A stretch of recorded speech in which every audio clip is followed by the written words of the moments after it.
This course enables participants to understand the structural vulnerabilities, governance fragilities, and regulatory dynamics unique to non-banking financial companies, NBFCs.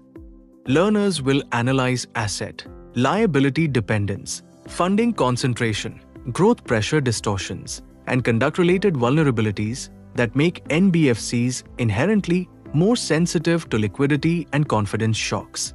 The program equips participants to interpret RBI's scale-based regulation framework, supervisory escalation triggers, and inspection themes.